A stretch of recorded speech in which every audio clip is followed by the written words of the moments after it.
Muy buenos días para todas las personas que se van conectando. Muchas gracias por continuar hasta el final con este curso internacional virtual Pedagogías Críticas. Continuamos entonces con el profesor Diego Alejandro Muñoz. Profesor, muy buenos días y tiene usted la palabra para continuar. Ok. Muchas gracias. Bueno, Laura, a ti muchas gracias. Bueno, hoy la propuesta como última presentación de mi parte en el espacio del Seminario Internacional de Pedagogías Críticas tiene como título Freire y el giro pedagógico de la teoría crítica, ¿sí?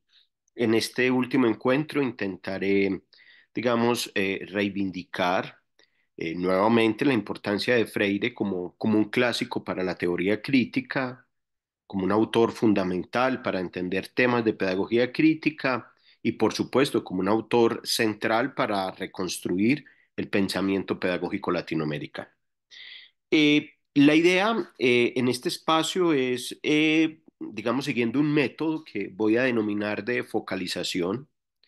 La idea con este método es poder, con base en una reconstrucción biobibliográfica del autor, poder focalizarme en lo que para mí es el núcleo duro, fuerte, que me permite defender que hay un giro pedagógico de la teoría crítica en Freire. Eh, la tesis a defender es que, siguiendo alguno de los apartados que está en Pedagogía del Oprimido, siguiendo esta tesis que está allí complementándola, diría que la tesis del encuentro de hoy es que una pedagogía crítica, emancipatoria o revolucionaria parte del presupuesto de que creer en el pueblo es condición previa e indispensable para todo cambio revolucionario, pero esto implica su formación crítica. Entonces, digamos que hay una perspectiva antivanguardista en Freire. Hay una perspectiva freiriana que rompe con algunas tesis políticas, filosóficas, incluso pedagógicas, que bajo la consigna de cambios revolucionarios defienden la consolidación de una vanguardia intelectual, ¿sí? Piensen ustedes en Lenin y la importancia, digamos, de los líderes revolucionarios. Piensen ustedes en Guevara y la importancia, digamos, de los cuadros ideológicos. Eso en Freire no. Y bueno, eso es parte de lo que hoy vamos a trabajar bajo la manera como Freire entiende el concepto de liderazgo revolucionario. Para dar cuenta de esta tesis, es decir, nuevamente, para una pedagogía crítica, revolucionaria, emancipadora, es fundamental creer en el pueblo como condición previa, indispensable a todo proceso o cambio revolucionario, lo cual implica su formación crítica. Para eso entonces, hoy voy a dividir el encuentro en tres momentos. Un primer momento que da cuenta de esto que, eh, bueno, ahorita lo diré con más claridad, Lima, el mismo Gadotti denominarán perspectivas biobibliográficas. En esa primera parte, la idea hoy es, grosso modo, reconstruir lo que se ha conocido como los freires. En una segunda parte, concentrarme en la defensa de por qué es fundamental, desde mi perspectiva, entender el primer Freire, porque el primer Freire, más allá pues del dato simplemente de ciclo vital, de que por supuesto fue el inicio, más allá de eso, poder entender cuáles son esas tesis que están enunciadas en esta fase temprana de la obra del autor y que van a continuar, por supuesto, con variaciones, complementaciones, discusiones, pero hay un núcleo fuerte que se sostiene. Y por último, pues hablar de no solo la importancia en ese primer Freire, del primer Freire en Freire, sino de pedagogía del oprimido en Freire, y no solo de pedagogía del oprimido en Freire, sino del primer capítulo de pedagogía del oprimido. Por eso, como podrán entender en los tres puntos que propongo, pues la idea es desarrollar este método de focalización, ¿sí? En- en- bajo el cual o desde el cual voy a empezar a hacer una suerte como de de sobrevuelos en términos de asuntos biográficos, bibliográficos de Freire, siempre con la idea de ir aterrizando al núcleo fuerte de su obra, ¿cierto? Núcleo fuerte que nuevamente rompe con ideas vanguardistas, no es una perspectiva revolucionaria que centra la idea en la importancia de los cuadros ideológicos, no es, digamos así, una teoría pedagógica que ubica, digamos, el proceso de cambio por vía educativa en una élite intelectual, sino un asunto muy pensado en términos comunitarios dialógicos que hace que en últimas el sujeto activo sea la misma comunidad, los mismos procesos sociales. Empiezo con un epígrafe, que me gustan los epígrafes. No existe otro camino sino el de la práctica de una pedagogía liberadora en que el liderazgo revolucionario, en vez de sobreponerse a los oprimidos y continuar manteniéndolos en el estado de cosas, establece con ellos una relación permanentemente dialógica. Esto ustedes lo encuentran en la parte final del primer capítulo de Pedagogía del Oprimido. Bueno, entonces empiezo con el primer apartado de hoy, Freires.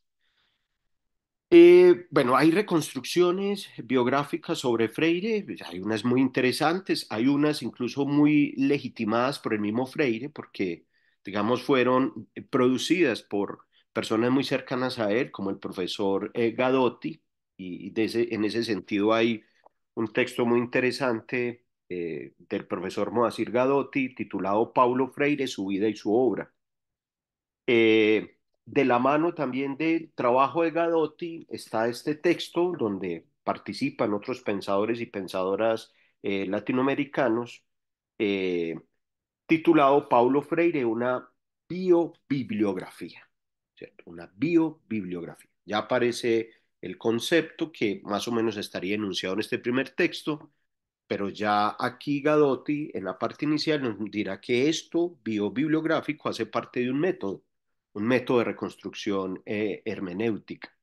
Y pues siguiendo esa misma línea, el texto de José Rubens Lima Cardilino, titulado Paulo Freire, apuntes biobibliográficos. Entonces, acudiendo al método de reconstrucción biográfica de Gadotti, hablar de los freires implica asuntos biobibliográficos.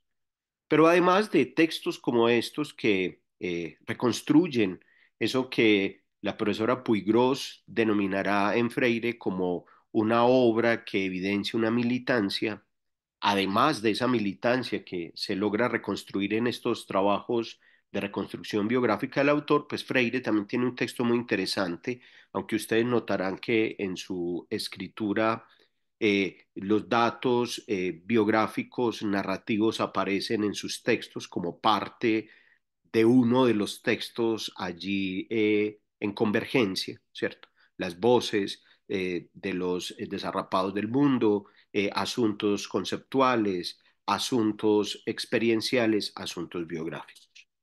En el texto Cartas a Cristina, reflexiones sobre mi vida y mi trabajo, pues hay claves también para entender esto que Gadotti denomina biobibliografía.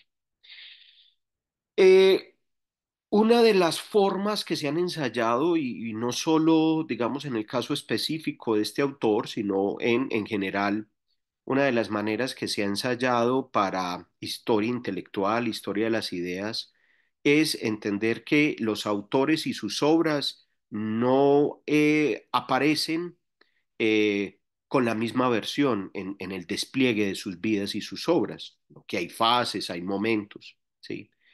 Normalmente, con este tipo de reconstrucción histórico-intelectual o historia de las ideas, incluso historia de los conceptos, lo que aparece es una especie de reconstrucción por etapas de la obra de los autores, ¿cierto? Eh, Eso es lo que pretende Gadotti con el método bibliográfico en Freire, ser capaz de reconstruir algunos de los aspectos que hacen parte de la vida freiriana, nuevamente una vida comprometida, una vida militante, y que por supuesto tiene como una de sus objetivaciones, pues sus obras. pero la bibliografía de Freire, por fuera de su biografía, digamos así, es instrumentalizarla. Y su biografía, y su biografía sin su bibliografía es idealizar, ¿cierto? Idealizar. Muy bien. Entonces, una manera de manifestar cómo procede el método biobibliográfico o el método de reconstrucción de biografía y bibliografía es poder establecer etapas o momentos o fases o elementos problemáticos de los autores, en este caso concreto de Freire. Eh, Más o menos, pues hay discusiones en torno a si en esa reconstrucción por etapas de la biobibliografía freiriana sería conveniente hablar de cuatro etapas o de tres, ¿cierto? Quienes defienden la idea de que hay que ubicar a Freire en cuatro etapas plantean una primera fase de la obra freiriana en su experiencia movimentista en los 50, ¿sí? Sobre todo en su participación en el movimiento de cultura popular y en la dirección del componente pedagógico del CESI, ¿cierto? Del Centro Industrial de Desarrollo en Pernambuco. Eh, Estableciendo con esta idea de que hay cuatro freires, una distancia de este freire con respecto al freire que empieza a hacer producción ya más académica, posterior a su tesis de 1959, ¿cierto? La actualidad educativa en el Brasil o educación y actualidad en Brasil. Eh, y con eso establecen entonces que hay un Freire previo a estas producciones bibliográficas. Eh, en mi caso, y en esto estoy de acuerdo no solo con Gadotti, con Lima, sino también con el profesor Escobar, toda esta fase inicial hace parte de lo que se conoce como el primer Freire. Entonces, no voy a dividir las etapas en cuatro, ¿sí? En cuatro etapas, en cuatro fases. Esta tesis de que a Freire se puede reconstruir en cuatro etapas es, por ejemplo, una tesis que defiende en nuestro contexto eh, el profesor Villa, ¿sí? Edison Villa. eh, y bueno, yo pues diré que son tres. Bueno, eh, esta reconstrucción por etapas de su biobibliografía, entonces, en tres nos hablarían de un Freire temprano, un joven Freire, ¿cierto? Digamos un Freire intermedio y un Freire de adultez. Eh, Estos freires, entonces, más o menos, empezaríamos a ubicarlos en términos de inicialmente el primer freire, que va de la década del 50 hasta la década del 70, ¿sí? Eh, digamos, es un freire que logra establecer bajo el presupuesto de la importancia de la participación de las comunidades oprimidas en los procesos de su liberación, este primer Freire empieza a establecer un elemento que es el elemento para mí central de la manera como Freire entiende la relación entre filosofía, pedagogía, política, crítica. Y es que no es posible pensar procesos liberadores en los cuales el sujeto oprimido o sufriente no sea activo en ese proceso de liberación. O sea, tiene que ser cogestor, copartícipe. De este primer Freire hablaré en esta fase inicial, pues grosso modo, luego haré algunas profundizaciones, resalto tres cosas. La primera, la importancia temprana en Freire de reconocer su producción pedagógica siempre derivada de su experiencia movimentista, ¿sí? Freire va a la biblioteca, va al escritorio con base en la experiencia de los movimientos sociales. Y esto es una consigna que, digamos, alguna vez, haciéndome también un llamado en términos de mi aproximación a Freire, el profesor Alfredo Giso me lo exponía y me decía que era muy peligroso plantearse uno una lectura a Freire de espaldas a los movimientos sociales. Y en este caso, pues asumiendo, por supuesto, el llamado del maestro, pues a quien todas las credenciales para poder hablar de Freire, es importante reconocer en esta fase temprana de Freire que su pedagogía es una derivación de su experiencia movimentista, tanto del movimiento de cultura popular en Brasil, luego del golpe de Estado al gobierno de Godard en 1964, la llegada de la dictadura militar, también la experiencia de Freire en los movimientos de reforma agraria, los movimientos campesinos en Chile, y bueno, también su articulación en estas décadas a movimientos obreros analfabetas. Segunda idea importante, ¿sí? La pedagogía, en términos de la propuesta de Freire, pues que luego muy claramente en el paso de su texto de 1967, Educación como práctica de la libertad, a su texto de 1970, Pedagogía del oprimido, logra establecer muy bien Freire en una especie de claridad, digamos, conceptual, que la pedagogía es el campo que se ocupa del problema educativo y que por ende, si hay una educación que yo propongo desde mis praxis movimentistas como práctica de la libertad, esa educación tiene una pedagogía que le da sustento, que la reflexiona y que la investiga. Y esa pedagogía pues tiene que ser una pedagogía que piense la educación como práctica de la libertad, es decir, una pedagogía con interés emancipatorio, una pedagogía liberadora, una pedagogía del oprimido. Esto hace que este primer Freire, para poder establecer, digamos, este lugar de enunciación pedagógico para entender la educación como práctica de la libertad, establezca diálogos, como ya lo dije, con los movimientos sociales y las comunidades, pero también con aquello que el profesor Alfonso Torres denomina como paradigmas emancipadores. Es decir, también establece un diálogo que ustedes encuentran en todos los textos de Freire, pero digamos en los textos iniciales se marca mucho esta citación y este diálogo directo, por ejemplo, con la Escuela de Frankfurt, ¿sí? Y no es de extrañar que no solamente sean citas a Marcuse, Adorno, a Horkheimer, a Fromm, sino un diálogo directo con Eric Fromm. Ya, pues más o menos sabemos los encuentros de ellos en México, ¿cierto? Y la articulación de ellos conduce en una suerte de eh, campaña intelectual latinoamericana en favor de la liberación. Eh, Hay, por supuesto, una recuperación de perspectivas de lecturas de Marx y sobre todo, es una cosa que sería extraña para la década del 70 en nuestras tierras, una lectura a las obras tempranas de Marx. Hay citas a la ideología alemana, hay citas de la Sagrada Familia, hay citas de los manuscritos de economía y filosofía, hay citas sobre las tesis sobre Feuerbach. O sea, que Freire tuvo una lectura del joven Marx sin dejar de lado las lecturas del Marx de adultez. Pero además de esto, también establece diálogos con perspectivas existencialistas, no solo el existencialismo francés, Bouvard y Sartre estarán allí, sino también a lecturas existencialistas alemanas. Jasper está por allí también.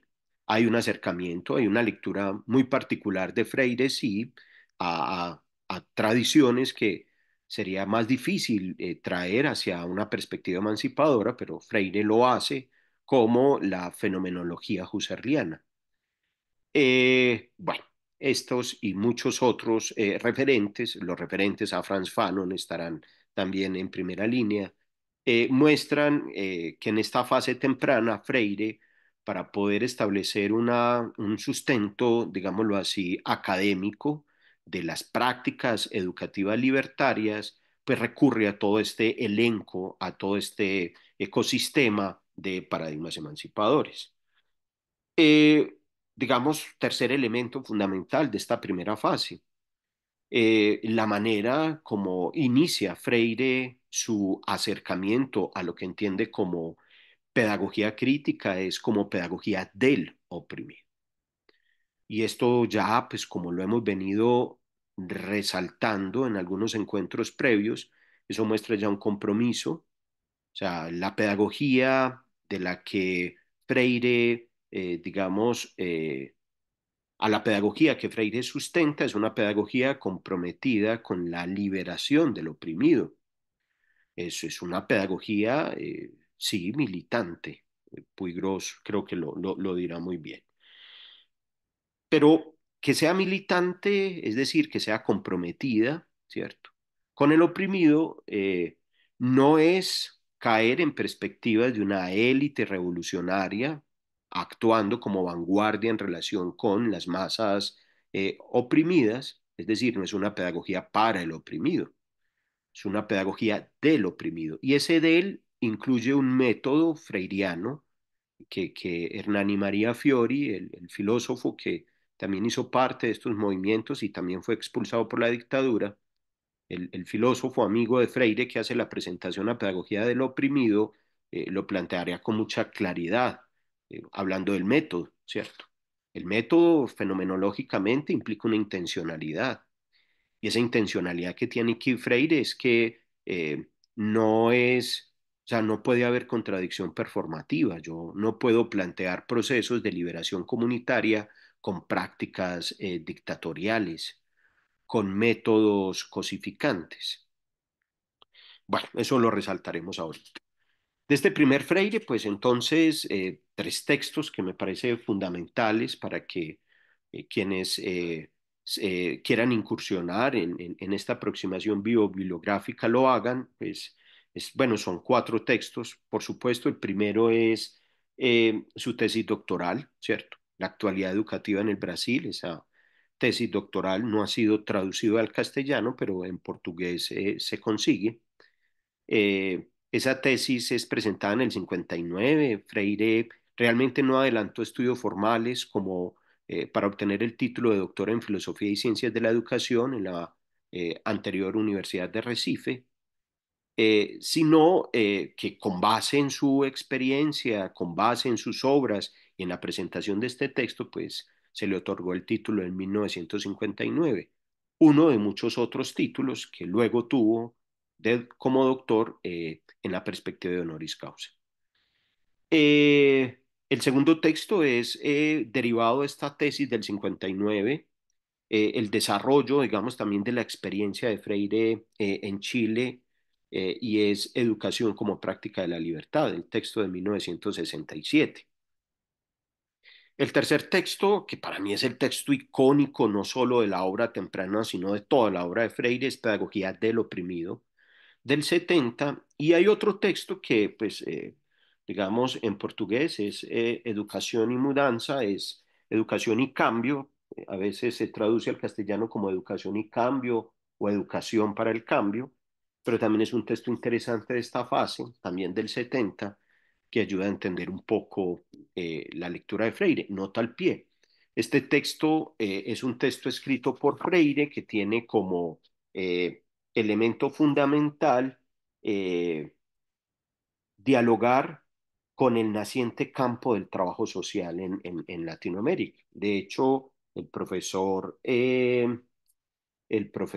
Giso dirá que incluso en este texto es claro que Freire está entrando a hablar con los trabajadores sociales, pero ya proponiendo una pedagogía social crítico latinoamericana. Entonces, también interesante este texto. Eh, la segunda fase, el segundo Freire, se ubica en estas formas que siguen siendo borrosas, fronteras no muy delimitadas, pero digamos a manera de ejercicio analítico le permite a uno identificar como focos de interés. Ya. El foco de interés de este primer Freire bibliográficamente será la idea de entender un proceso pedagógico revolucionario que parte del principio comunitario. El segundo Freire, que es el Freire de la década del 70, ¿cierto? El Freire que ya no, su peregrinación no termina en su expulsión en el 64 de Brasil, en su pequeña recepción en Bolivia, no solo el que migra a acompañar procesos de reforma agraria en Chile, sino el Freire que ya emigra hacia otros lugares, ¿cierto? Ese lugar, digamos, el lugar de recepción fundamental será Ginebra, Suiza, donde Freire es llamado a participar en una suerte de organización transnacional, católica, pensada o fundamentada desde la teología de la liberación, asociación que aún existe, ¿cierto? El profesor Faundes es el heredero de esta primera propuesta de Freire en esta organización, que es la Comisión de Iglesias. Eh, y bueno, digamos que esta segunda parte marca un cosmopolitismo freiriano. Freire no solo está en Suiza con la Comisión de Iglesias, también ingresa como profesor de cursos de historia de la pedagogía y filosofía de la educación en la Universidad de Berna, en Suiza. Además de eso, pues acompaña desde la Comisión de Iglesias procesos de reforma educativa en países africanos que recién están saliendo de su lazo colonial con Portugal, como Guinea-Bissau. También es el Freire que empieza unos diálogos que a veces en estas maneras de entender las historias de las ideas cruzadas por asuntos geopolíticos se nos hace extraño. Por ejemplo, entender que las dictaduras militares que llegan a América Latina en este periodo son auspiciadas por las políticas de Santa Fe I y Santa Fe II, que es la geopolítica estadounidense luego de la Revolución Cubana del 59 y por supuesto en el pulso con el Frente Soviético. Eh, y entonces uno diría, pues hay un macartismo, es macartismo, hay una estigmatización de todas las personas, digamos, que tengan algún tipo de ideas de izquierda, pero en esas paradojas de la historia, justo en este contexto macartista, Freire es invitado a universidades norteamericanas y no es de extrañar que una de las diásporas del pensamiento freiriano sea Estados Unidos y que por ende, pues Giraud, Michael Apple y muchos otros, Macedo, sean herederos, aún en contexto anglosajón estadounidense, de las ideas freirianas macartizadas, estigmatizadas y perseguidas en América Latina, fundamentalmente en su país de origen, Brasil. Eh, en esta década del 70, para estos autores, tiene, digamos, tres características importantes. La primera es la conexión de Freire con movimientos de descolonización en diferentes lugares del mundo. Y ahí aparece la importancia de Freire también en procesos de asesoría en América Latina. No es de extrañar las influencias de Freire en Nicaragua. A Colombia llega Freire un poco clandestino, traído fundamentalmente por comunidades religiosas que operan con perspectivas teológicas de la liberación, porque está estigmatizado Freire como un autor tanto para el mundo político como académico. Pero pues una primera característica del Freire de los setentas es su articulación con movimientos de descolonización en diferentes lugares del mundo.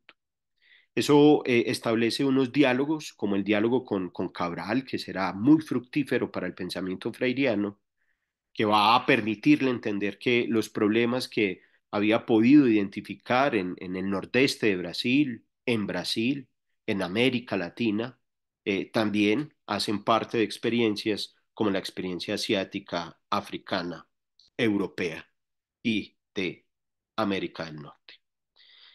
Segundo aspecto importante, eh, Freire empieza a complementar sus estudios con una suerte como de lectura de la diversidad de contextos, ¿cierto? Ahí aparecen algunas discusiones de si en la perspectiva de este segundo Freire, sobre todo en Cartas a Guinea-Bissau, texto del 77, que sería el texto más interesante de esta segunda parte, también Cartas a quien pretende enseñar, pero lo interesante, bueno, la discusión que empieza a aparecer sobre el reconocimiento de Freire de diversos contextos es si Freire no cae en una suerte de focalismo. Y ha habido discusiones en torno a si es focalista la lectura de Freire, es decir, que Freire piensa en establecer los elementos y el rendimiento de la teoría crítica y en ella la pedagogía crítica y en ella los procesos de alfabetización crítica en contextos específicos o es una lectura global, actuaciones locales con pensamientos globales. pues yo creo que propio de la forma como Freire entiende esto y de su no ingenuidad eh, en términos de la lectura crítica a los sistemas opresores, no puede Freire desprenderse de una lectura global, ¿cierto? Entonces opto más por la lectura global que por quienes acusan de un exceso focalista. Bueno, de este segundo Freire, pues reconocer fundamentalmente ese cosmopolitismo descolonizador y pues, recomiendo como texto fundamental Cartas a Guinea-Bissau, una experiencia en proceso. El último Freire, el tercer Freire, tiene como característica biográfica su retorno a Brasil. Recordemos que Freire, en Cartas a Cristina, en Pedagogía de la Esperanza, recurrentemente utilizará esta expresión en portugués, saudade, la nostalgia, la profunda nostalgia, ¿cierto? La nostalgia por el territorio. En 1980 Freire regresa después de 16 años de exilio. Eh, digamos que los procesos de democratización de la sociedad brasileña abren un nuevo periodo de la obra de Freire. Y ese periodo va en su retorno a Brasil en 1980 hasta su muerte en 1997. Periodo en el cual Freire sigue su articulación a movimientos sociales, ¿cierto? Pues ya no será la Comisión de Iglesias, ya no son los movimientos de reforma instruccional educativa en los países que recién salen del yugo colonial portugués. Eh, eh, los movimientos a los que se empieza a articular Freire son estos movimientos que luego de la dictadura militar propugnan o proponen e intensifican la necesidad en Brasil de una fuerte democratización, ¿cierto? Eh, de hecho, Freire, fuera de sus acercamientos, siempre tuvo una gran admiración por el movimiento de los Sem Terra, movimiento de los Sin Tierra en Brasil, ¿sí? Eh,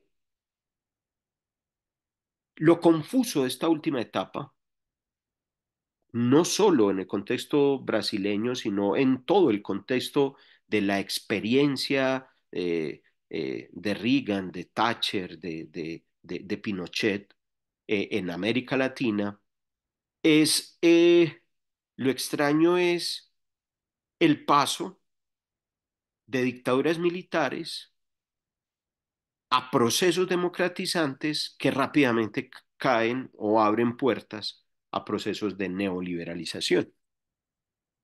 O sea, lo confuso de este periodo es que, digamos, pareciese que las dictaduras militares lo que hicieron fue ablandar para que con ese ablandamiento, aún bajo el eslogan de democratización, los procesos neoliberales pudiesen ingresar a estas tierras sin mayores problemas.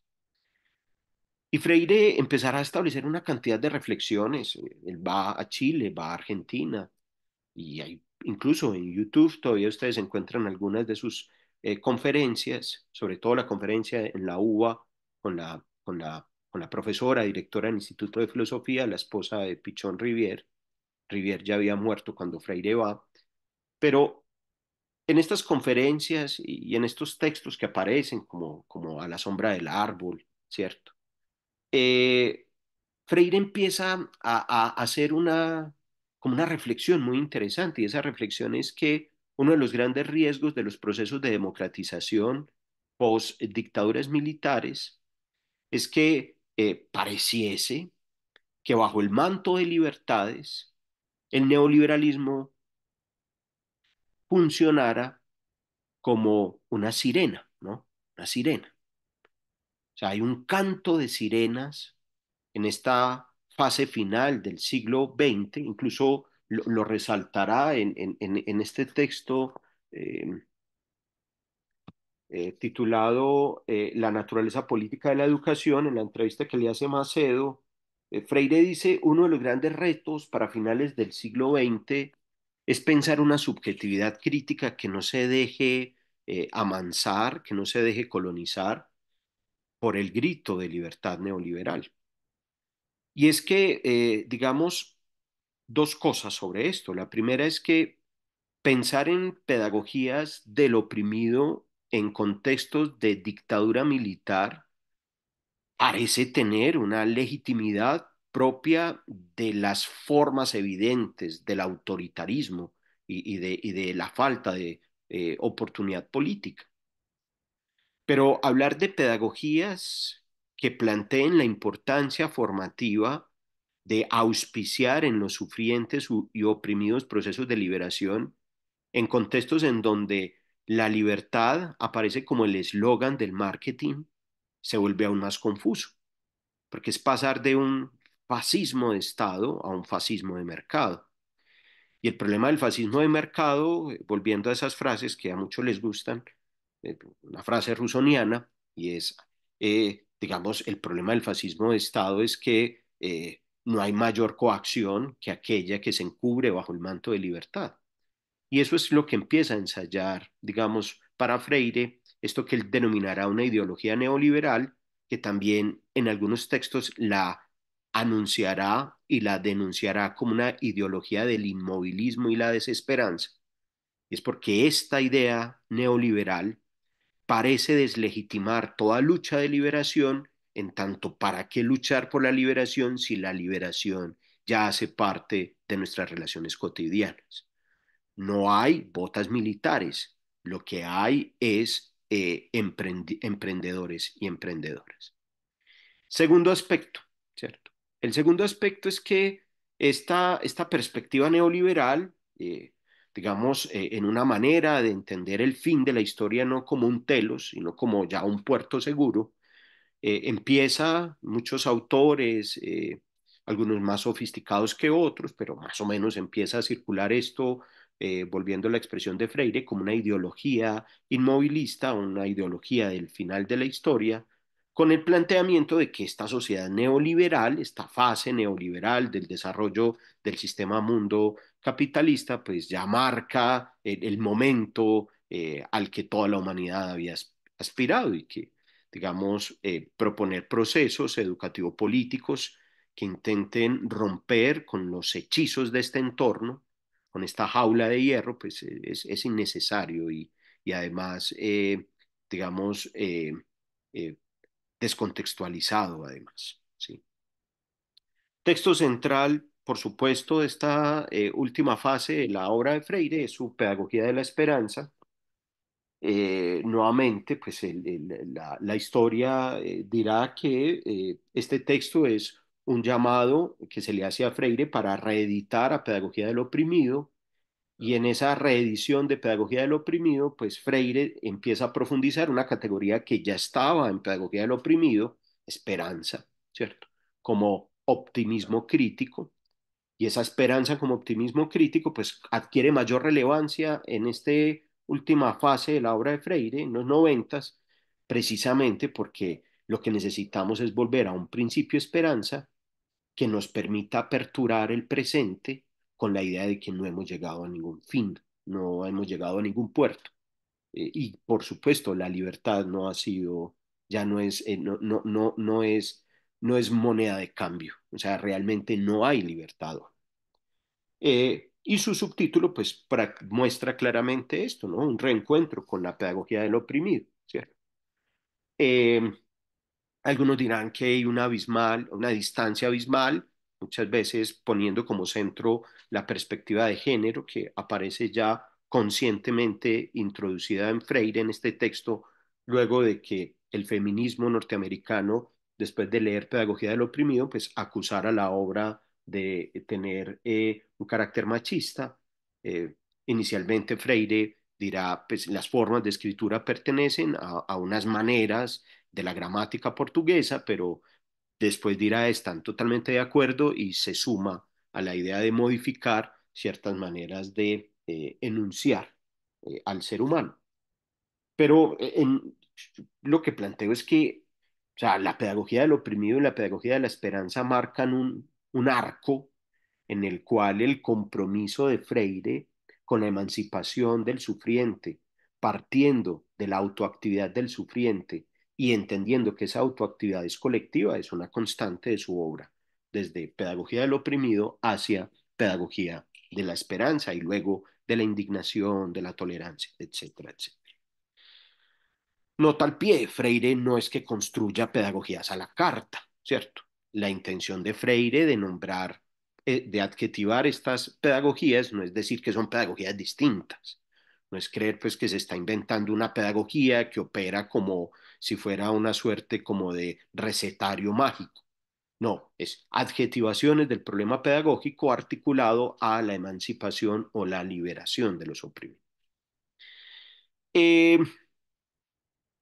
digamos que para esta primera parte de la exposición, luego de la introducción, pues la reconstrucción biobibliográfica de Freire nos permite entender que las tres fases son interesantes.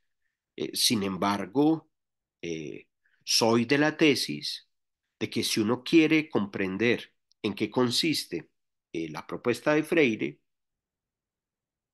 es fundamental acercarse con mucha afinura, picando piedra, al primer Freire. Eh, dice Freire en Pedagogía del Oprimido, en los momentos en que asumen su liberación, los oprimidos necesitan reconocerse como hombres, seres humanos, en su vocación ontológica e histórica de ser más. La acción y reflexión se imponen cuando se pretende caer en el error de dicotomizar el contenido de la forma histórica de ser del hombre. En pedagogía crítica, la pedagogía del oprimido como pedagogía crítica, entonces, digamos, para mí es central, primero, porque es una pedagogía comprometida con la liberación del oprimido, de la oprimida, ¿sí? Pues a eso no hay que tenerle miedo si uno entiende que no hay neutralidad. Segundo, y esto es importante como se ha dicho en diferentes lugares, hay un presupuesto antropológico en Freire, como lo hay en toda pedagogía, pero en este caso esa antropología freiriana, eh, digamos, es una antropología relacional, es una antropología radical por eso. ¿Por qué relacional? ¿Cierto? En esa antropología que está en la base del planteamiento de Freire, nuevamente, tanto en educación como práctica de la libertad, como al inicio de Pedagogía del Oprimido, Freire volverá sobre la distinción política entre sectarismo y radicalismo, ¿sí? Es decir, ubicando, digamos, las formas autoritarias, incluso aquellas que se encubren bajo mantos de libertad, como formas sectarias, y hablará de sectarismos de derecha y sectarismos de izquierda diferenciando el sectario, que es quien impone una idea, al radical. El radical es el que parte del presupuesto de que hay que hacer transformaciones. Esas transformaciones tienen que ir a la raíz de los problemas. La raíz de los problemas son sus relaciones y por eso entenderán el eco del joven Marx ya sobre el planteamiento radical de la antropología freiriana. Además de esto, reconoce algo por allí, hay, sobre todo en el primer párrafo del segundo capítulo de Pedagogía del Oprimido, uno sin citarlo, pero aparece, casi que aparece literal el texto de Max Scheler, ¿cierto? El puesto del hombre en el cosmos. No, siempre ha sido problemática la pregunta por el ser humano, nunca tan problemática como en el presente. Eso está ahí. Bueno, a Freire se le escapó poner la cita a pie de página, pero es casi que totalmente literal del texto de Max Scheler. Eh, eh, ahí hay una idea de excentricidad antropológica. Es decir, hay una característica del ser humano como parte del mundo natural y esa característica es su excentricidad, la capacidad de romper con su centro, la capacidad de distanciarse de sí para hacer de sí un objeto, algo que puede ser problematizado digamos, un ancla que se levanta sobre la imposición de la naturaleza para desplegar, levantando esa ancla, una suerte de autoactividad de la especie humana como una actividad desplegada en la historia, ¿sí? Actividad que, pues, por supuesto, como no está regida por una ley que determine a rajatabla cuál es el resultado, es una actividad que abre un horizonte amplio de posibilidades, posibilidades de humanización y por supuesto de deshumanización, pero posibilidades, procesos, aperturas, es tan posible lo uno como lo otro.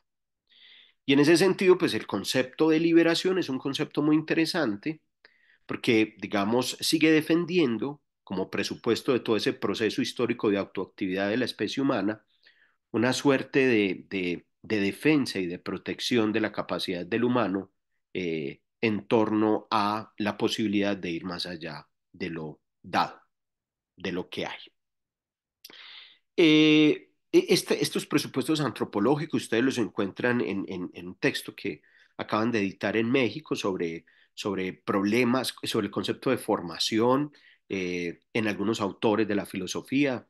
Oh, sorpresa, el último capítulo de este libro, libro que me sugirió el profesor Juan Felipe Garcés, es de la profesora Luisa Álvarez y es sobre Freire, el concepto de formación en Freire, y pues allí muy bien hecho la profesora Luisa entiende que no es posible entender el concepto de formación en Freire sin desencriptar su antropología.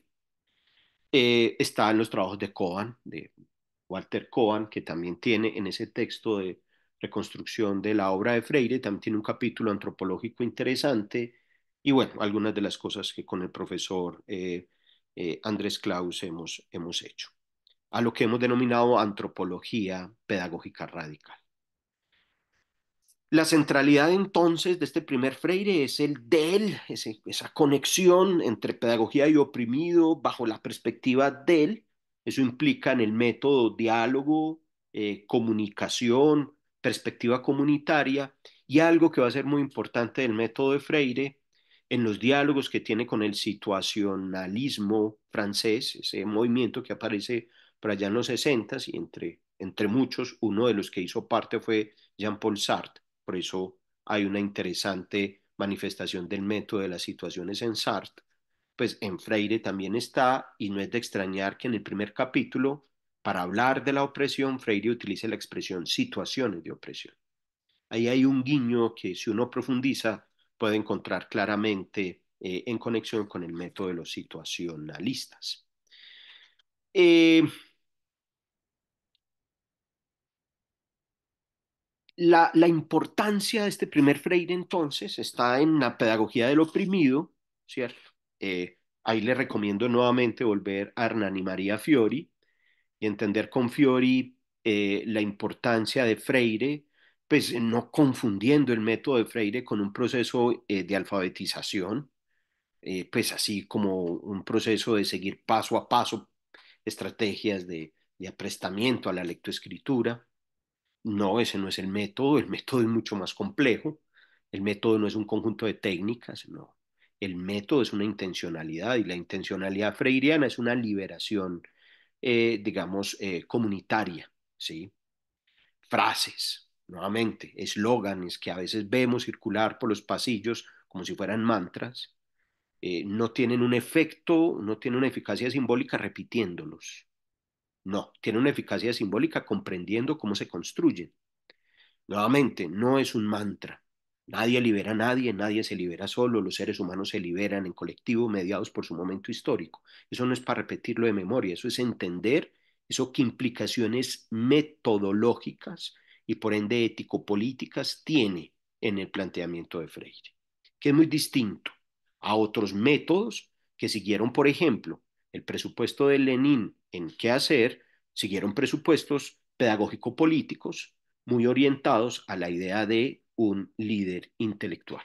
En Freire no es así porque nadie libera a nadie, nadie se libera solo, los seres humanos nos liberamos en colectivo. Eh, bueno, el Freire, Pedagogía del Oprimido, los temas, a grandes rasgos, el primer capítulo, la contradicción y su superación entre opresores oprimidos, la lectura de la situación concreta de opresión para los opresores, la situación concreta de opresión para los oprimidos, y por qué los oprimidos reaccionando a la situación concreta de opresión, digamos, es la fuerza llamada con más potencia a transformar las situaciones de opresión, ¿cierto? Llegando a la idea de que los seres humanos deberíamos pasar de tener relaciones de opresores oprimidos a relaciones de seres humanos liberándonos en conjunto. Para eso, por supuesto, hay que desmantelar una estructura de clase social y bueno. Capítulo 2.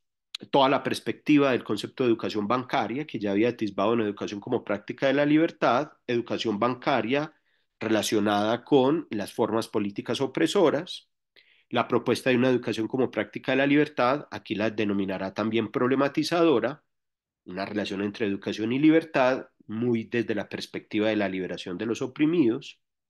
Ese movimiento histórico ontológico de ser más es más profundizado en este segundo capítulo.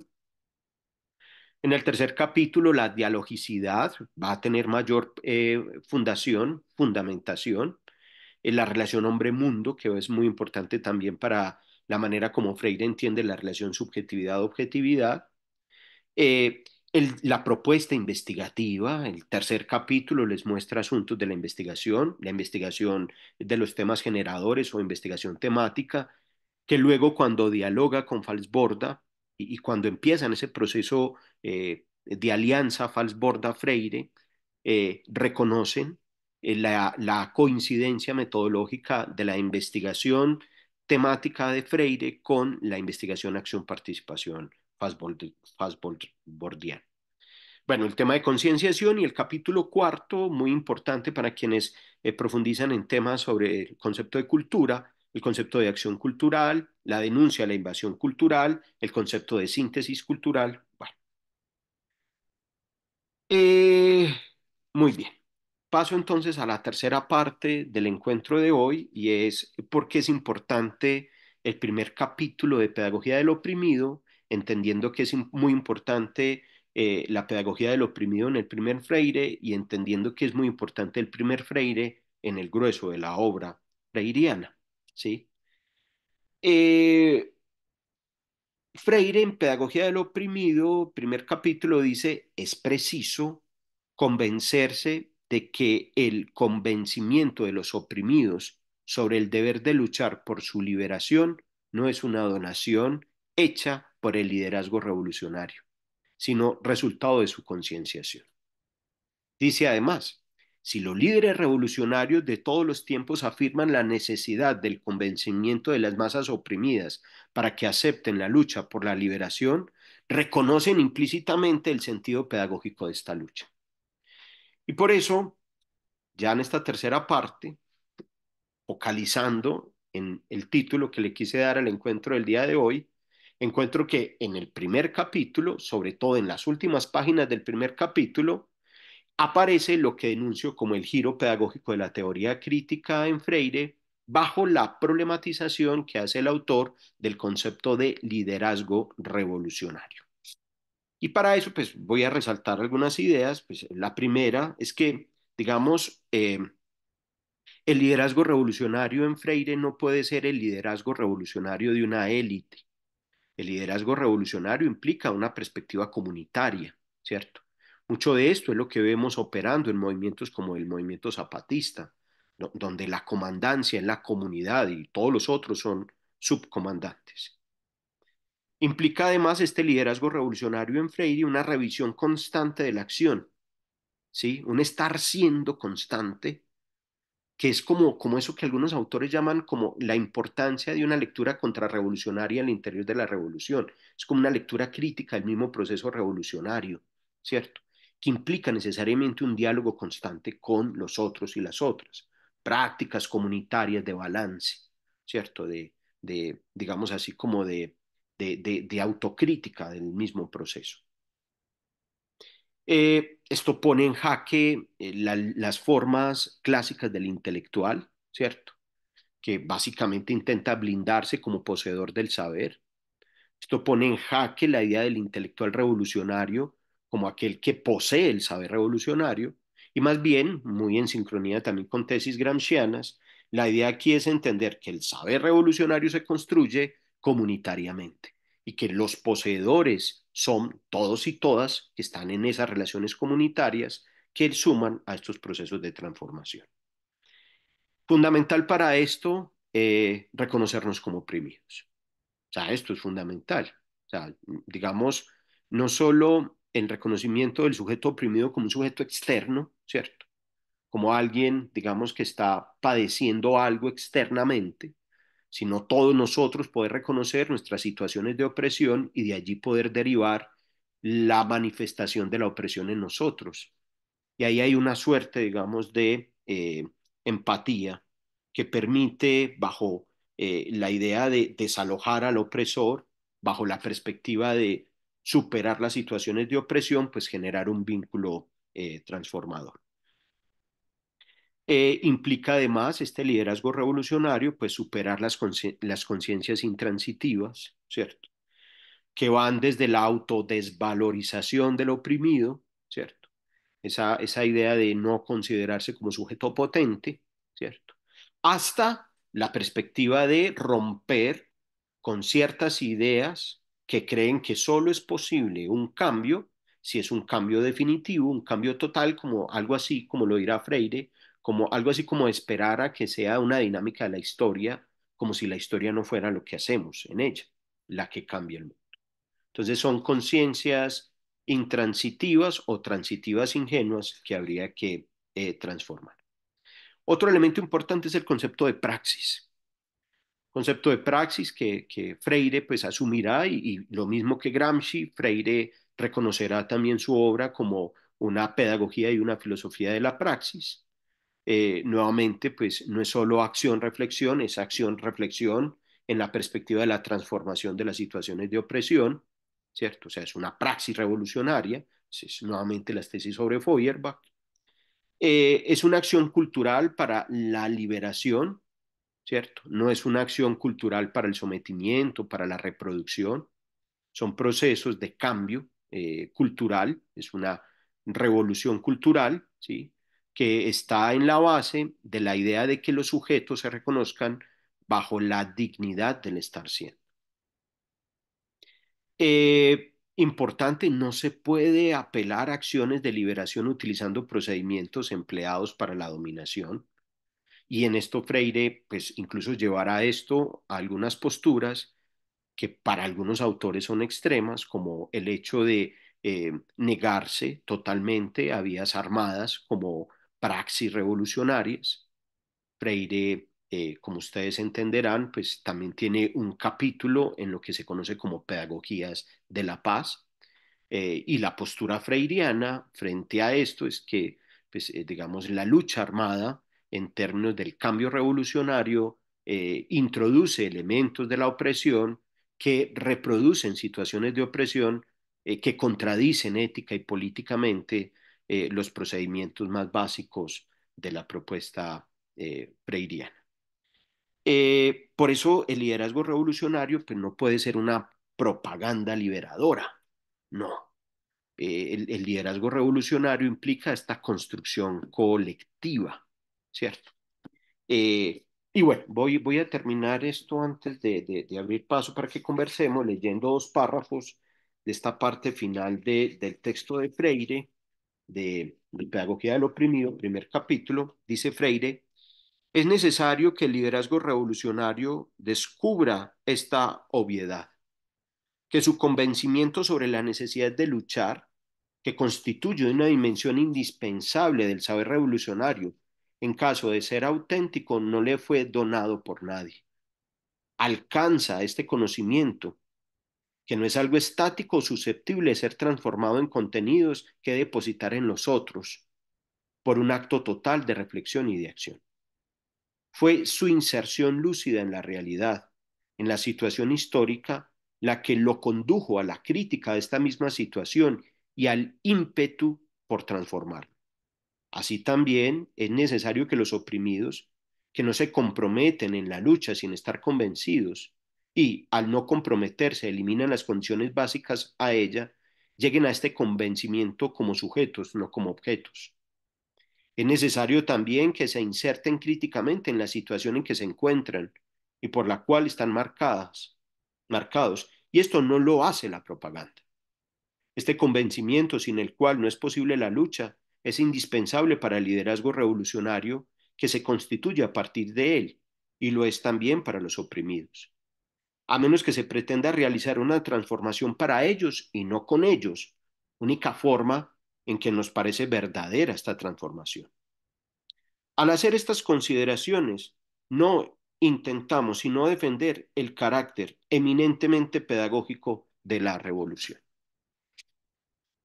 Eso es a lo que he intentado desarrollar el día de hoy bajo el concepto de, acudiendo al concepto de liderazgo revolucionario como giro pedagógico de la teoría crítica. Bueno, muchachas y muchachos, muchas gracias. Abro el espacio en esta segunda parte de hoy para que podamos conversar. ¿Sí? Muchas gracias a usted, profesor Diego. Recuerden que pueden levantar la mano para habilitarles el micrófono o escribir a través del chat.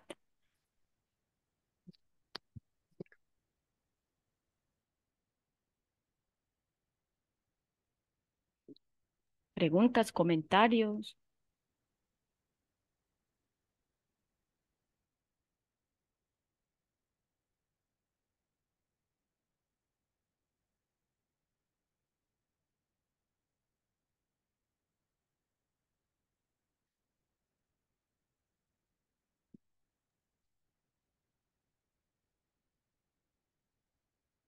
Muchachos, muchachas.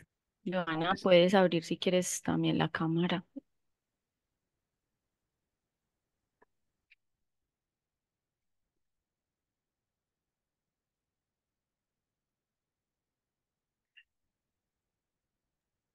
Joana, ya te solicité abrir micro.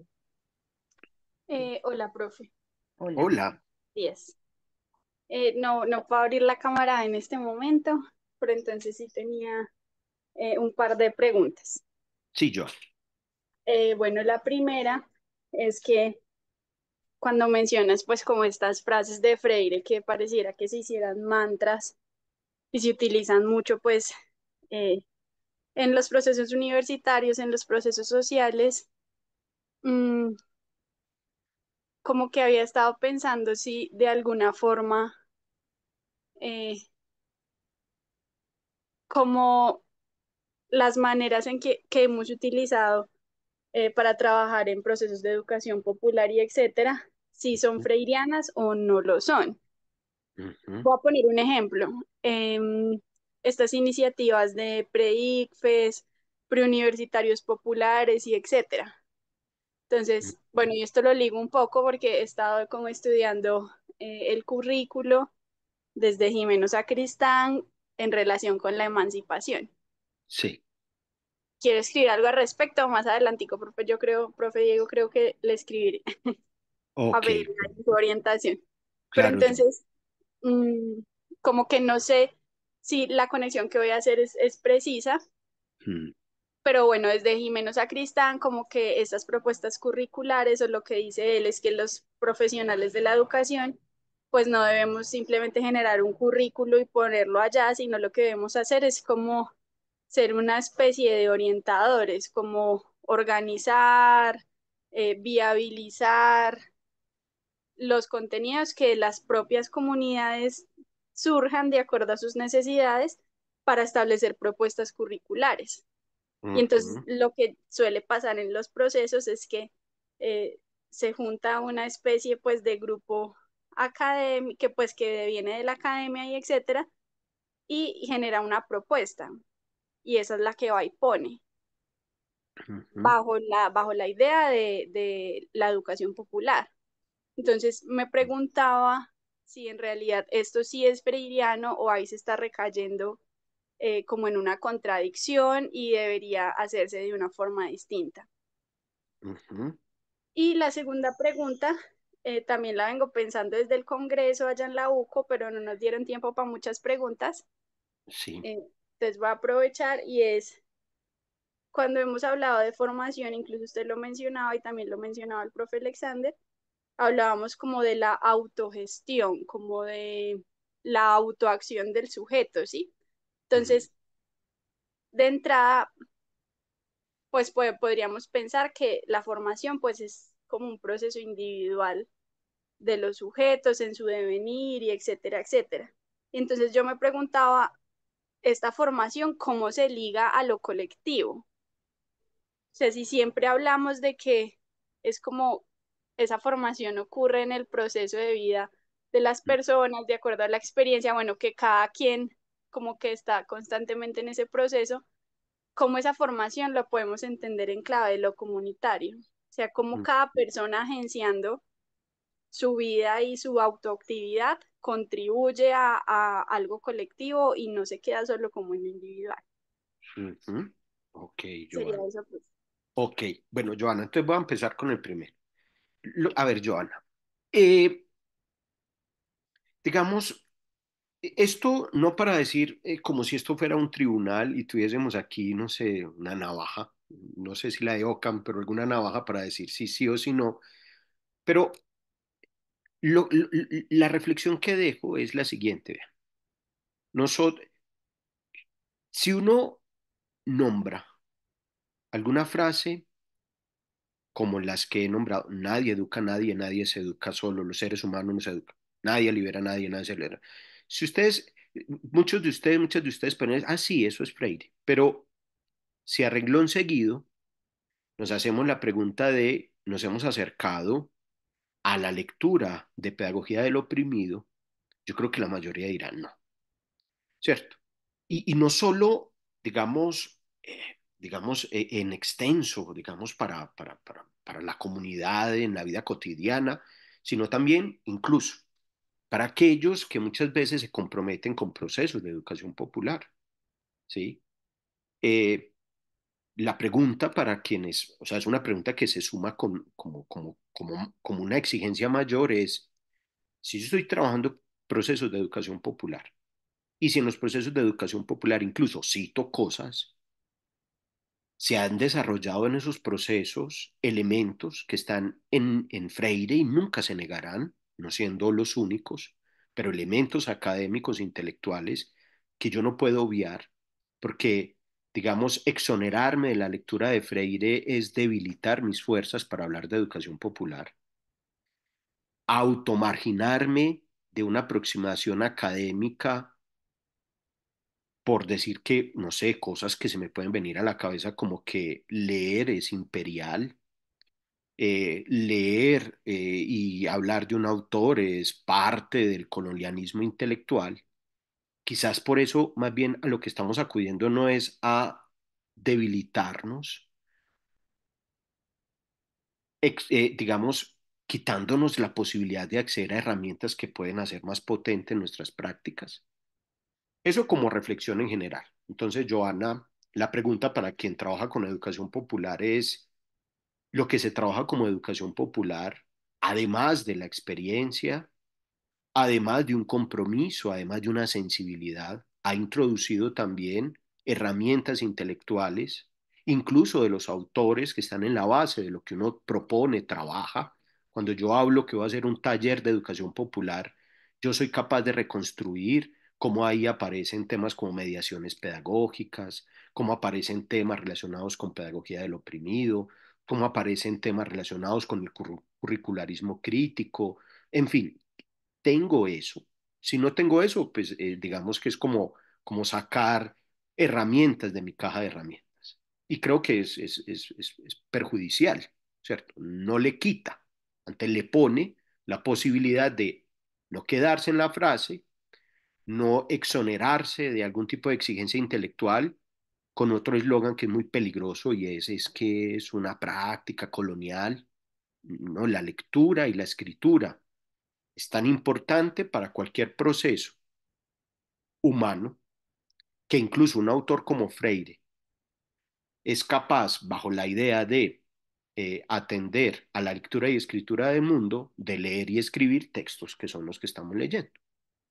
Entonces, bueno, ahí está, creo que por ahí estaría un punto. Ahora, el caso específico de los preuniversitarios, Joana, pues yo te puedo contar experiencias. Yo he tenido en algún momento con el profesor Edison Villa, incluso hicimos todo un proceso de trabajo, que incluso creo que tengo por aquí el módulo, de trabajo con ellos y ellas sobre la fundamentación de educación popular. ¿Sí? Lo hicimos el profe Villa y yo. Y fue muy interesante, Joana. Además, he tenido estudiantes también de esos preuniversitarios, que están en los preuniversitarios Paulo Freire, que son estudiantes de licenciaturas en ciencias sociales, pero también de filosofía. Y yo he visto que tienen fundamento. Ahora, ya cómo se procede, yo sé que estratégicamente el asunto de atender al preuniversitario tiene dos formas estratégicas. La primera es ayudar a las poblaciones que les queda más difícil acceder a la universidad pública por sus puntajes en pruebas ICFES, porque por supuesto, propio de todas estas formas que Bourdieu nos trabajó también y otros autores de distinción en la reproducción. Entonces, hay muchas personas venidas de la educación pública que no acceden a las herramientas para poder obtener buenos puntajes y por ende entran en desventaja con quienes vienen del sector privado para ingresar a la universidad pública, porque ellos sí vienen con buenos puntajes en ICFES. Entonces, estratégicamente es intentar tener una suerte como de apalancamiento que ayude a quienes han tenido un debilitamiento en la educación privada para enfrentar ICFES, pues compensar eso, o sea, estratégicamente, pero el centro no es la idea de jugar como, no sé, como otros pre-ICFES a ganarse una, digamos, una clientela, porque puedo mejorar los puntajes, sino políticamente pensar el acceso cada vez mayor de personas, de sectores venidos de la educación pública hacia la universidad pública, que eso podría ser una cosa muy lógica, pero que en este país no se da porque acceden sobre todo a ciertos programas los que tienen mayores puntajes en pruebas ICFES, ergo los mayores puntajes vienen normalmente por condiciones materiales de existencia de, de los colegios privados. Segundo, entiendo, porque no he estado en la práctica in situ, he conversado con ellos y ellas, que además de lo específico de los contenidos para enfrentar ICFES, van introduciendo elementos de formación político comunitaria. Pero bueno, pues no podría hablar muy en extenso, excepto la experiencia grata que tuve con muchos de estos preuniversitarios freirianos, incluso trabajando con ellos. Yo me acuerdo que una de las discusiones fuertes que tuvimos fue si aún hoy el concepto de comunidad de Freire del 70 es posible seguirlo sosteniendo en sociedades como las nuestras, y eso nos llevó jornadas largas, ¿sí? No lo tengo aquí a la mano, pero incluso lo guardo con mucho cariño porque me gustó mucho el módulo que logramos construir sobre educación popular en aquel momento. Bueno, la segunda pregunta, Joana. Entonces, con la primera pregunta, Joana, es simplemente esto, no es como para decir que uno sí, otro no es. Cada vez que nosotros nos acercamos a un escenario que, por ejemplo, denominamos educación popular, además de las herramientas que nos ha dado nuestras experiencias activistas, le hemos sumado a eso elementos conceptuales, lectura, que nos permita a nosotros no llegar muy ingenuos o ingenuas a nuestra actividad. El problema de la formación, Joana, es que, a ver, eh, ustedes esto no lo han oído, yo creo que en muchos escenarios, pero básicamente hay un consejo y el consejo es que cuando uno intenta esclarecer un concepto, ese concepto lo pone a uno en relación con otros conceptos.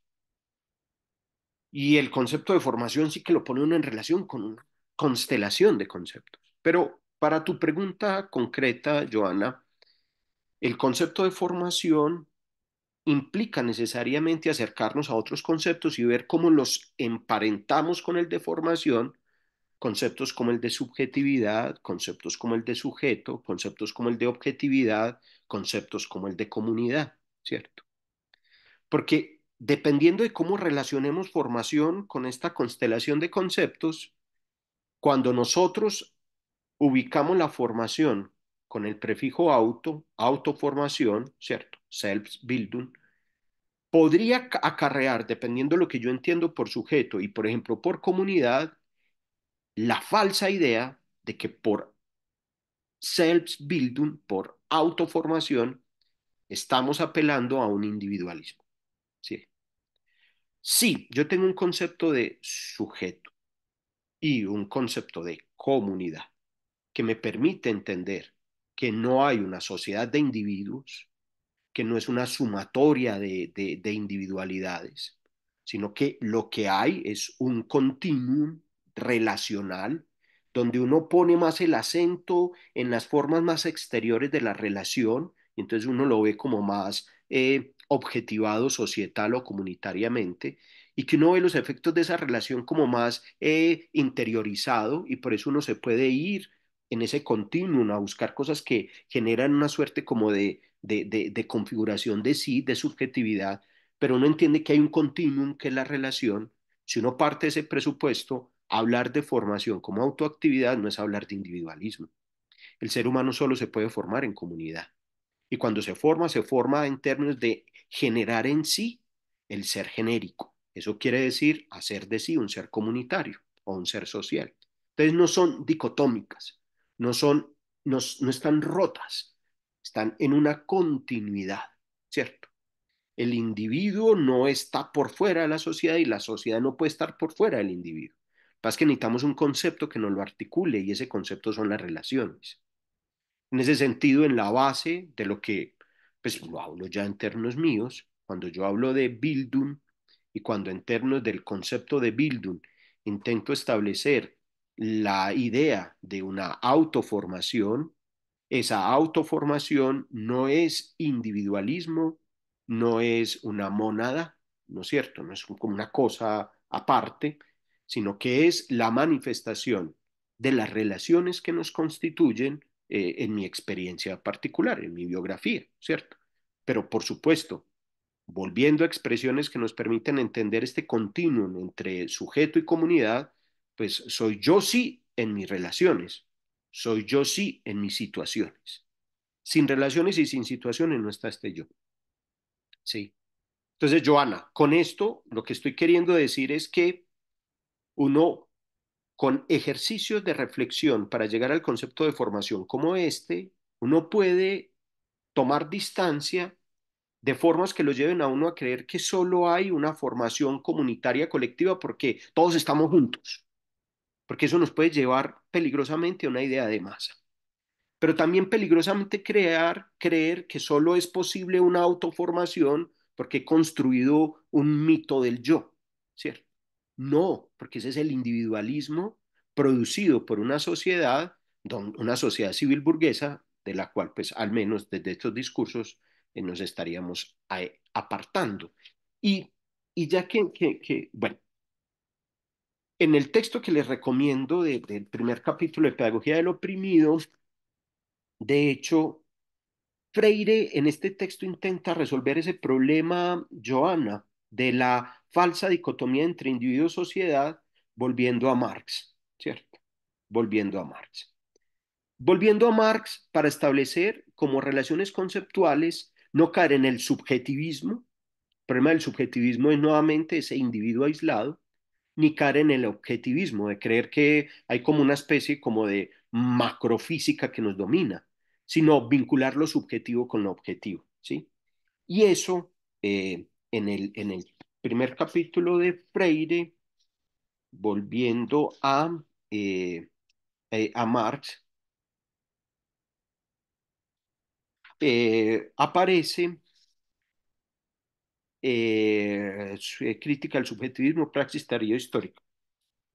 En esta versión del siglo XXI, después de la página 50, y dice, en Marx, como en ningún pensador crítico realista, jamás encontrará esta dicotomía.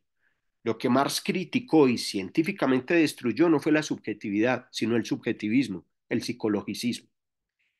La realidad social, objetiva, que no existe por casualidad, sino como el producto de la acción de los hombres, tampoco se transforma por casualidad.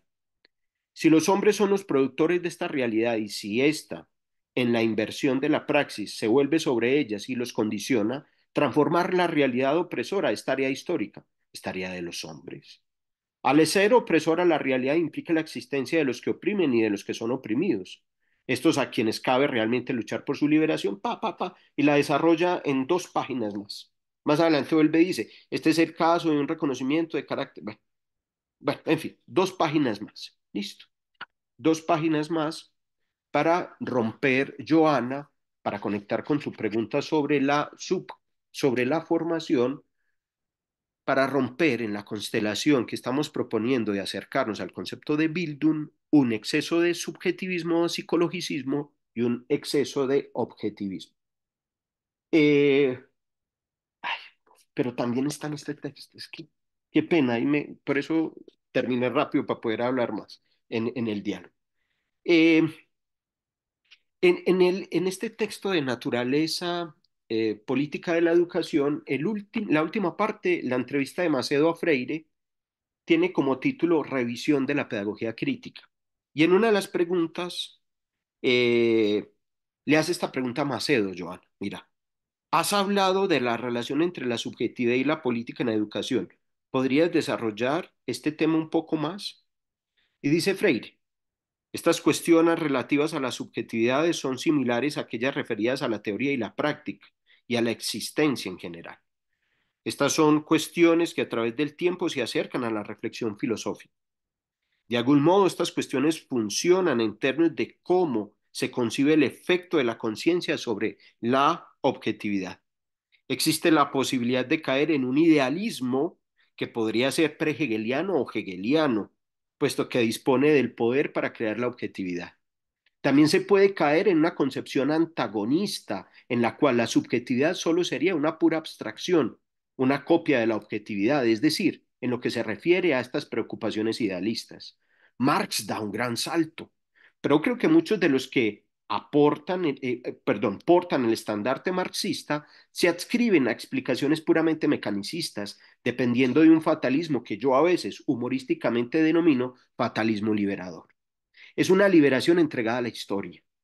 Por lo tanto, no es necesario hacer ningún esfuerzo para provocarla. No importa qué suceda, se producirá. Por supuesto, no creo en este fatalismo. No me permito caer en ningún tipo de subjetivismo, ni en el que determina la historia, ni en el otro que denomino fatalismo liberador. Todo esto, Joana, suma a la reflexión en el sentido de que es muy importante, bajo tu pregunta, que cuando establezca la relación subjetividad-colectividad, entiendas que subjetividad no es necesariamente el individualismo psicológico burgués y que colectividad no es necesariamente masa. ¿Listo? Que hay un punto intermedio metodológico que son las relaciones y si uno lee las relaciones, uno entiende que las relaciones al exteriorizarse manifiestan una objetividad y al interiorizarse manifiestan una subjetividad. Pero tanto la subjetividad como esa objetividad son producidas por las relaciones. Eso quiere decir que aún bajo la expresión de autoformación, uno no se puede formar a sí mismo por fuera de las relaciones. Eh, ¿Listo, Joana? Profe, muchas gracias. Ok, Como Joana. que me quedo muy Ok, con, Joana. qué pena, profe, con la reflexión de que definitivamente si una quiere enunciarse desde estas cuestiones críticas, lo que tiene que hacer es leer un montón, ¿no? Como, pues como que la primera pregunta y lo que me respondías me hacía pensar como en eso, finalmente, eh, como que estos ejercicios de educación popular y etcétera, lo que una tendría que hacer para estar ahí inmersa y no caer en esas contradicciones sería no solamente enunciar estas frases casi como mantras, sino em, como detenerse, leer la obra, reflexionarla y siempre estar como en un ejercicio de reflexión constante. Y lo Claro, mismo para la comprensión de estos conceptos, como que si me quedo solamente con una definición que escuché en algún lado y no como que hago relaciones con otros conceptos y me permito pues como entender, digamos en este caso la formación mm, desde pues como en el enlace con otros conceptos también me quedo corta. claro, claro. Y mira, Joana, solo esto, y les voy a confesar cosas.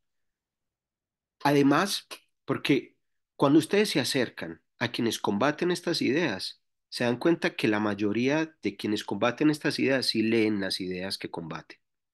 O sea, no solo se leen a ellos, leen esto. En paralelo al espacio que tuvimos nosotros de empezar a hablar de pedagogía crítica y de Marx en otra universidad, hubo colectivo de intelectuales para decir por qué Marx ya estaba, digamos, superado, absolutamente superado. Era torpe la lectura de Marx. Pues uno se aguanta, se acerca, los estudia, porque uno, si no estudia, si uno no entiende, contra quienes uno está confrontándose, pues entonces no logra comprender bien cómo construyen su pensamiento. Entonces muchas veces, Joana, lo que quienes pensamos esto no estudiamos y son nuestras propias referencias, resulta que enfrentamos en escenarios académicos y políticos a quienes están en otra perspectiva y nos han estudiado. Y nos han estudiado mejor de como nosotros nos estudiamos. Y son capaces desde su lugar de mostrar nuestras inconsistencias, a las que no podemos responder si no nos hemos estudiado. Entonces, hay que hacerlo, creo yo. Muy bien. Muchas Gracias. gracias, profe. Con gusto, yo. Muchas gracias, Joana. Carolina tenía ahora la mano levantada. No sé, Caro, si quieras retomar lo que ibas a plantear. Hola, buenos días. No, no, ya, ya fue resuelto, gracias. Bueno, ¿alguien más desea hacer alguna pregunta, algún comentario al profesor? Esta es la última vez que lo veremos por aquí, virtual. Entonces aproveche. Juan David. Ok, sí.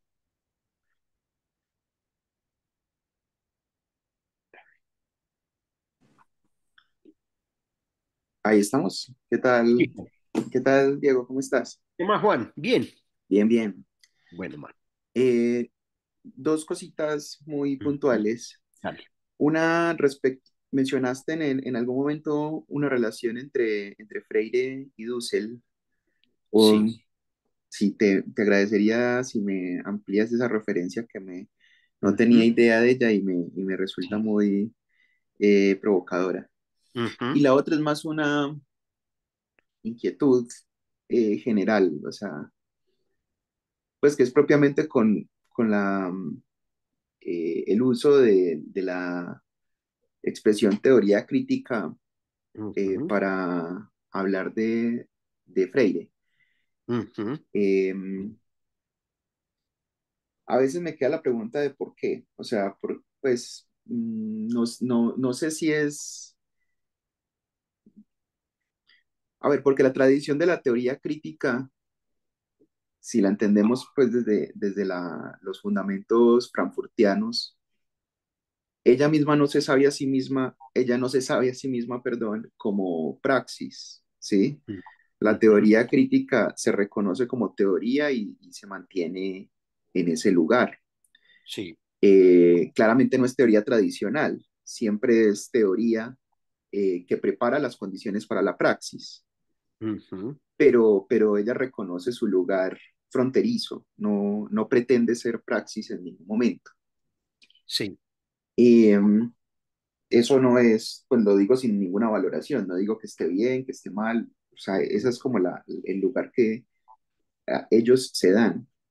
Ahora, el uso de la expresión teoría crítica no se limita a la escuela de Frankfurt, claramente, Exactamente.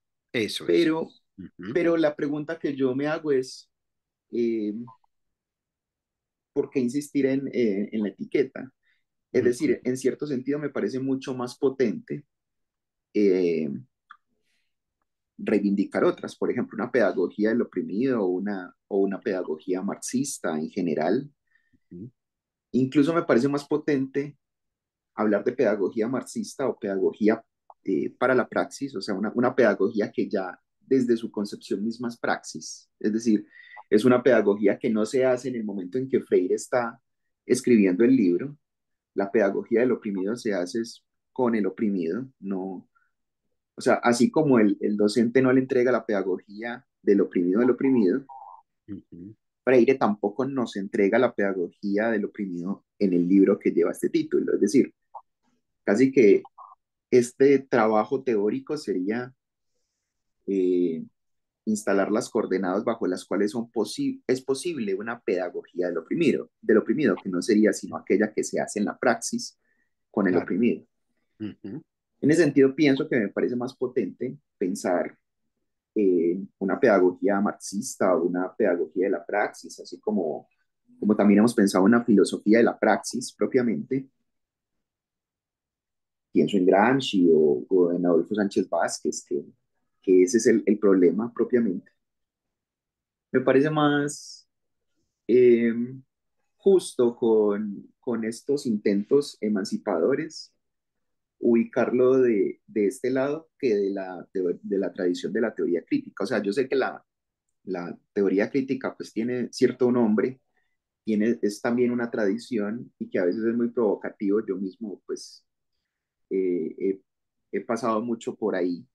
Ujú. Llamarle teoría crítica a lo que nosotros hacemos, aprovechando pues como esa gran impronta que trae la Escuela de Frankfurt, pero a veces me parece que nos limitamos a Ujú. nosotros mismos cuando nos enclaustramos en esa idea de teoría. Por muy crítica que sea la teoría, pues la teoría crítica no pretende ser praxis, mientras que un Freire yo siento que hay otra cosa. Es un comentario pues que se me viene a la cabeza y lo pensaba pues cuando veía el título de tu presentación Ujú. y no sé cómo lo podrías ver vos. Y bueno, y Claro, lo de Dussel sí me parece sí, tan provechoso que lo hayas señalado porque me interesa mucho en este momento. Y ok. muchas gracias, Diego. No, Juan, a vos muchas gracias. Juan, a ver, la primera pregunta, ¿sí? De hecho, este texto, que es, digamos, hoy por hoy, este señor viene haciendo un trabajo muy interesante por aquí, por América Latina, principalmente Chile, Argentina, sobre pedagogía crítica, ¿cierto? Que es el profesor Fabián Cabaluz. Eh, el profesor Cabaluz viene, bueno, en términos de esos diálogos, hay este texto, ¿cierto? Entramando pedagogías críticas latinoamericanas, que además fue su tesis de maestría, que según entiendo también fue asesorada antes de su muerte por el mismo Dussel. Lo que intenta hacer el profesor Cabaluz es establecer la claridad de que los diálogos Freire-Enrique Dussel fueron fundantes para poder establecer lo que podríamos entender en América Latina como una pedagogía crítica latinoamericana, ¿cierto? Esto, digamos, este diálogo que presenta el profesor Cabaluz acá, no solo es, bueno, pues uno podría, de hecho, mirar un poco acá en el índice, ¿sí? Cómo él reconstruye estas discusiones. Siempre tengo un problema, que los índices a veces están atrás y otras veces adelante. Toda la primera parte sobre el problema de la alteridad radical, el tema de la pedagogía de la liberación, ¿cierto? Eh, retomando los caminos de la comunidad, ¿sí? La tesis de Cabaluz es que entre Freire y Dussel están establecidas las bases para poder desplegar elementos que permitan entender una contribución desde América Latina a eso que llamamos pedagogía crítica. Eso tiene registros bibliográficos, pero además hay otros registros que evidencian los diálogos que establecieron por la mediación de ILIC en, en Cuernavaca, México, un grupo, todo un colectivo intelectual, ¿sí?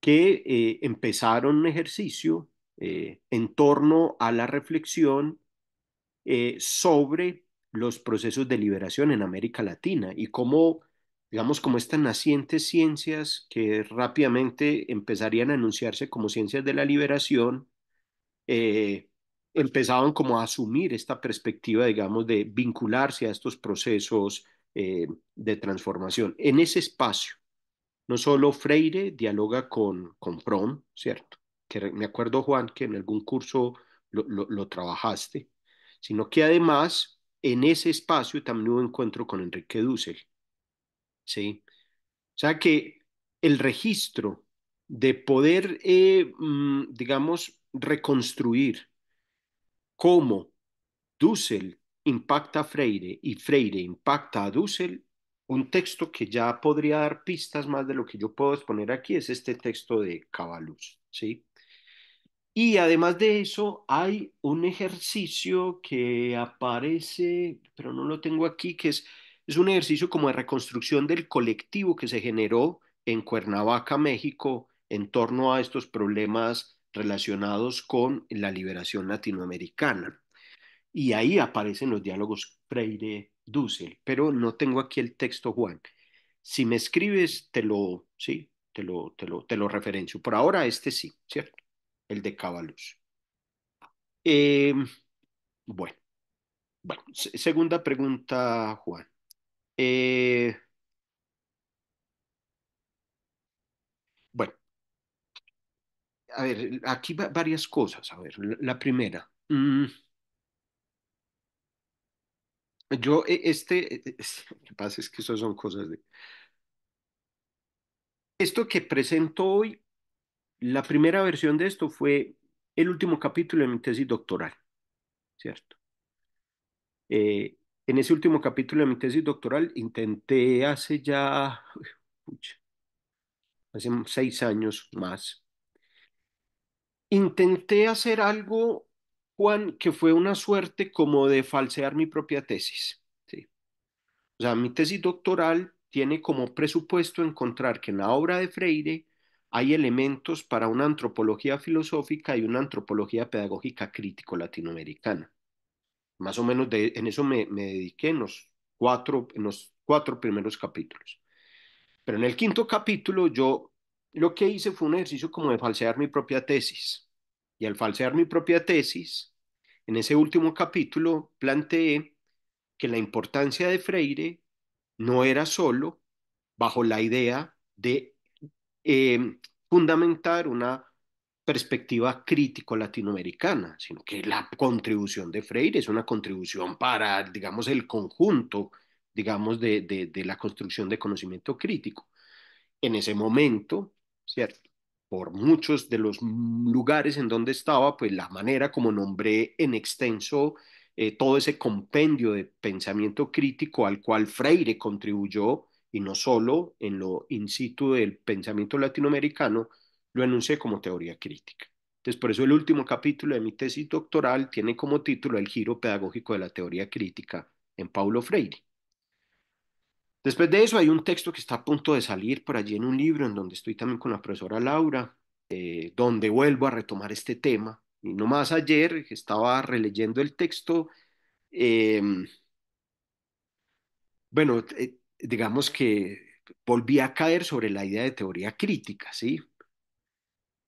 Cuando vos me haces la pregunta, Juan, yo diría que en el ejercicio inicial de la tesis doctoral sí era Escuela de Frankfurt, porque en tanto mi doctorado era en filosofía, yo estaba intentando ganarme a Freire en un pulso con el canon filosófico que niegan Freire a un filósofo, ganarme a Freire para el canon filosófico. Y mi estrategia fue, digamos, ganarlo como alguien que, retomando asuntos de la Escuela de Frankfurt, es capaz de avanzar sobre cosas que Frankfurt no planteó, ¿cierto? Como este tema, digamos, del liderazgo revolucionario.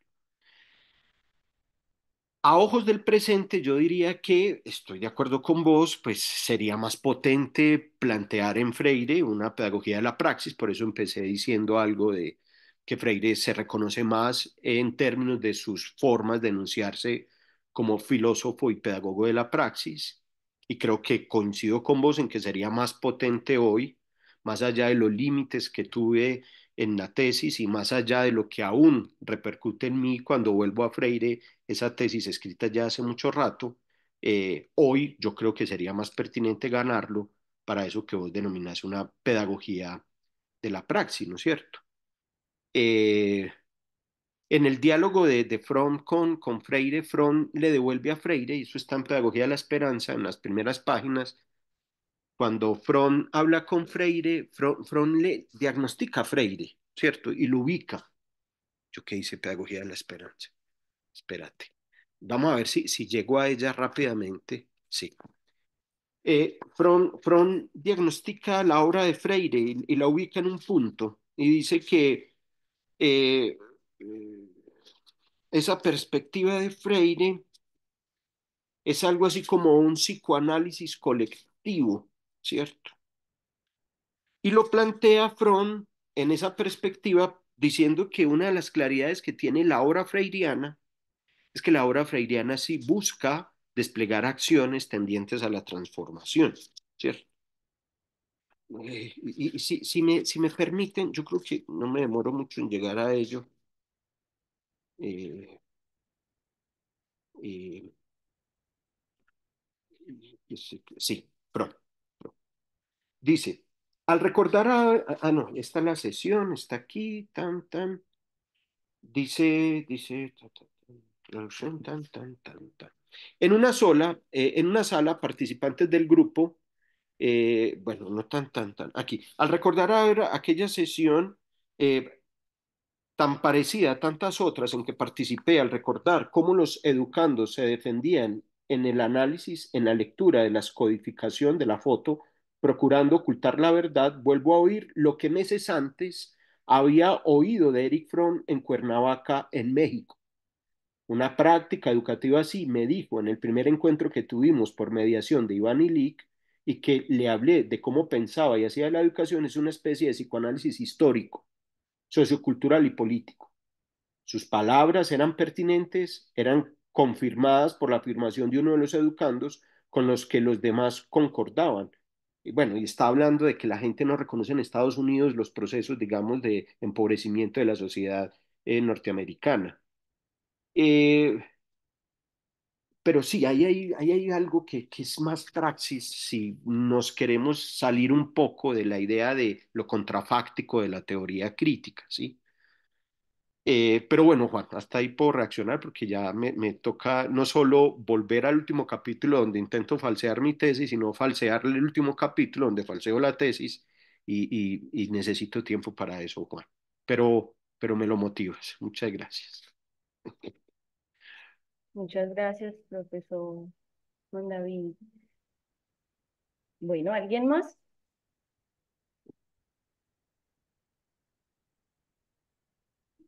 Por curiosidad, hablar entonces de la pedagogía como praxis en Freire, pues eso remitiría entonces a la concepción de pedagogía, digamos, por ejemplo, como con Durkheim. No, no, No, no, no. no No, sería una teoría de la acción, sino, lo que pasa es que, lo que pasa, dos cosas, Laura, ¿sí? Lo primero es que cuando Durkheim piensa la pedagogía como una teoría de la acción, Durkheim está poniendo dos énfasis en el problema pedagógico.